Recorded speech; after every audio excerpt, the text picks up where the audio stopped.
Hello everyone and welcome to a most interesting game from round 1 of the Prague Chess Festival, the Masters edition. It's David Navara, the #1 Czech player, versus young Krzysztof Duda, the #1 Polish Grandmaster, and Duda is also the top seed in the tournament here. It's a 10-player round robin. Here are the players who will be competing, mostly young players, so let's just check it out. Nils Grandelius, this is the first round. Grandelius versus Hare Krishna, Alireza Firouzja versus Markus Rager, Nikita Vitigov versus Anton Giharo, Vidit Santosh Gujarati versus Samuel Shankland, and on board 5, well, it's not actually board 5, but David Navara versus young Krzysztof Duda. So we're going to be checking out some of the games from this tournament, and this is being organized by Novibor Chess Club, also from Prague, and the time format is 90 minutes per player for the first 40 moves. Then you are granted an additional half an hour, and of course 30-second increment starting from move 1. So without further ado, let's check it out. So Navara opens with e4, Duda replies with c5, we have the Sicilian defense, knight to f3, d6, and d4. So nothing out of the ordinary here. Knight to f6, knight c3, we have a6, Duda goes for the Najdorf defense, and then now h3, a very popular idea. The so-called Adams attack. We have e6, and now as white prepared g4, we have g4 now, preparing to dislodge the knight with g5. Black prevents this with h6, and now bishop to g2. Continuing development, we have knight to c6, and bishop to e3. So very natural development by both sides, bishop to e7, and now f4. And here black moves the knight, doesn't allow g5 to come with an attack on the knight, so knight to d7, now preparing to push g5, which will actually be a novelty in this game. And here Navara decides that he does not want to capture on c6, and he does not want to keep the tension, so he goes back, knight to f3, and the knight will now also support the g5 square. And there is one game, well, there are several games, I believe 8 games in the database that reach this exact same position, but in all of them b5 was played. And it's interesting, even Navara had this exact same position only where he was playing the black pieces in 2017 in the European Team Championship in Batumi in Georgia. He played against Kulatos, and the game ended in a draw. But here Duda goes for g5, and this is now a new move. So as of move 11, we have a completely new game. So let's see what happens here. We have knight to e2 by Navara. He wants to remaneuver the knight over to g3, from where he will have access to h5, but also to support e4 from there. So g captures on f4, bishop captures on f4, now putting pressure on d6 with the queen and the bishop, knight to e5 now blocking this, and here knight captures on e5, with knight captures on e5, and now this knight to g3 maneuver. And here, okay, you have a lot of ideas with white. You do have already 3 pawn islands. Black also has 3 pawn islands, but here with the white king still being in the center of the board, it's a bit more loose. The black king has a lot of defensive pawns around him. So here you could consider castling kingside. You could play maybe queen d2, castle queenside, but Duda goes queen to b6. He says, I'm pressuring the b2 pawn, and you are not castling kingside, at least not for the moment. And here, Navara decides to give up the bishop pair and eliminate this knight and mess up black's pawn structure a little bit, but as you'll see, it will not be all that important in this game. Bishop captures on e5, we have d captures on e5, and now queen to f3, developing the queen, also preparing to castle queenside, but also asking black, are you maybe interested in a nice b2 pawn?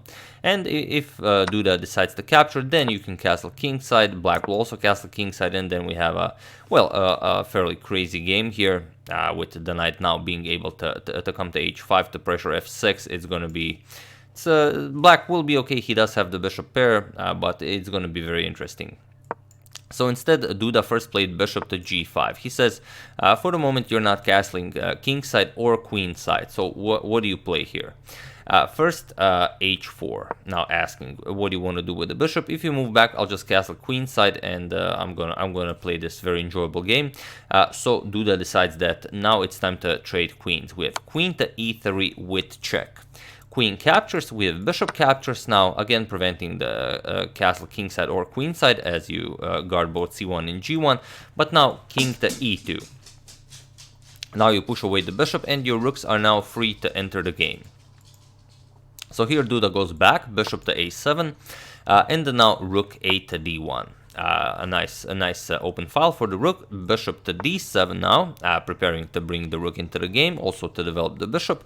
King f3, and now comes king to e7, connecting rooks, mobilizing your king, and now rook to h2, preparing to move the bishop most likely to h3, maybe f1 in some lines, and then bring the rook over to d2, nicely double rooks along the d file, and then put pressure on the, well, for the moment, as the bishop is on d7. But now rook h to g8. Here Duda says that, okay, maybe your g pawn, g4 pawn is a little bit weak. I'm controlling g5, so maybe I'm going to go rook to g6, bringing the other rook over to g8, and create some threats along the king's side. So bishop to h3, already adding another defender to the g4 pawn, but mostly preparing this rook to come to the open d file. And now bishop to a4. And now this is a very interesting move. You could block with b3. B3 seems like a very natural move to play, but maybe because black has the bishop pair, maybe you don't want to commit your pawns to any squares just yet. So for the moment, rook h to d2, saying that there's still no need to actually guard the pawn. I can always play b3, and I do have some nice pressure along the d file. For the moment, the bishop guards d7, so that's not an issue. But here Duda has a most interesting move. So even feel free to pause the video. What would you play here? Well, I'll give you a couple of seconds. So for those of you who were, well, not able to do it, but who found Duda's idea, congratulations on being such an excellent endgame player. And for those of you who just want to enjoy the show, a good idea is rook g6 and you just go after the g4 pawn. That's a good idea. But Duda plays an even better one, rook a to c8. And now you've added another attacker to the c2 pawn, which is of course very important. But now the problem is, now the time for b3 is too late because of rook to c3 check. Now the king cannot move from the defense of the knight. You block with the rook, and then now you play rook captures on c2. That's Duda's idea, because if you capture the bishop, then rook to f2 is checkmate. The bishop nicely guards the rook, and the king has nowhere to go. So very strong move here, this rook a to c8. So here we have bishop back to f1, saying, okay, I don't mind. You can have this c2 pawn here, and indeed black doesn't really gain all that much. For example, if rook captures, you're just going to trade here. Captures, you bring the rook to c1, attack the bishop moves, and now just rook to c7 check. King f6, and now you pick up the b7 pawn. You're also attacking the a6 pawn, the bishop. So not much to be done here for black. On the other hand, if you capture with the bishop, it's not all that much better. Sorry, after bishop to f1. If you capture with the bishop, it's rook to d7 check. You no longer control the d7 square from there. King f8, and now rook to d2. You just attack the bishop, and now pretty much you will get your pawn back. You will either capture b7, or even if you don't, if somehow you defend it or play some other move, let's say rook g6, you can play even moves like bishop captures on a6, where if you capture, then you lose the bishop on a7, and so on. So after bishop to f1, rook to g6 instead by Duda, showing his true intention, not caring about the c2 pawn. Now Duda is coming after the play on the king's side. So knight to h5 here, and now again, not going for it right away, but first bishop to d4. He says, okay, now you can never use the open d file. My dark square bishop is nicely placed here, and you cannot kick it away from there with c3 because the rook on d1 hangs. So what do you play here? You could go for b3, let's say bishop d7 and c4, but again, although you no longer have to worry about the c pawn, and you do kind of have a nice structure here, you're never getting rid of this dark square bishop here. You have a light square bishop and two rooks, and this is just too strong a piece. This rook can now come to g8, pressure this, and it will be pretty much a one-sided game. So after bishop d4, we have bishop to d3. Now again defending this, adding more protection to the e4 pawn, but basically this bishop is now pretending to be a pawn. So Duda continues with his plan. Rook c to g8, he goes after g4, but now rook g2. And it's not, it doesn't really work since the rook is only guarded by the king, so Duda executes f5 here. And it's a very strong move because you cannot capture, you cannot capture with the g-pawn. If you capture with the e-pawn, which is what happened in the game, then of course bishop to c6 check. This happens, and now you could try and keep your quality, keep your exchange, for example, with bishop to e4, but after captures, and rook captures on g4 with check, you will have a nice trade here, and then let's say king d3, you will capture on f5. Black is already up a pawn, but white's rook is pretty much useless. This is under attack, this is under attack. It will just be a complete domination by black. So after bishop to c6 check by Duda, we have king to e2, and now comes just not grabbing this. If you grab this, then f captures on g6, and the white will be very happy. So after king e2, we have e captures on f5, and then now comes knight to g3. Again, you cannot capture, so it doesn't really do anything for you, and your rook is still under attack. But you cannot you cannot prevent everything. If you move the rook, yes, you could try that, but then rook captures on g4, and it's just very painful. So here knight to g3 was played by Navara, going for this knight captures on f5 with check, but Duda calculates precisely. He plays bishop captures on g2, grabs the rook. We have knight captures on f5 with check, king f6, and now knight captures on d4.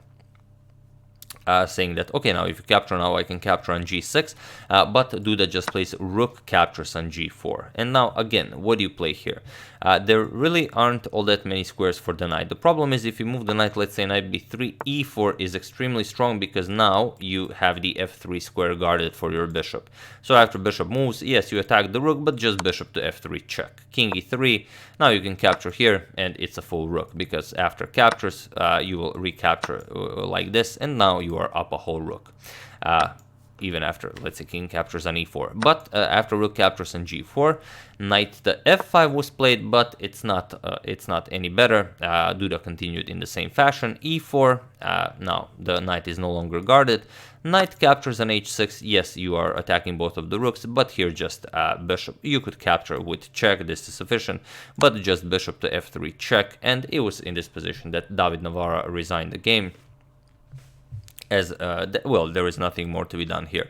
After king to e3, you will capture the rook, let's say like that, and even, yes, this will come with check, but again, you are up, after all is said and done, you are up a whole rook.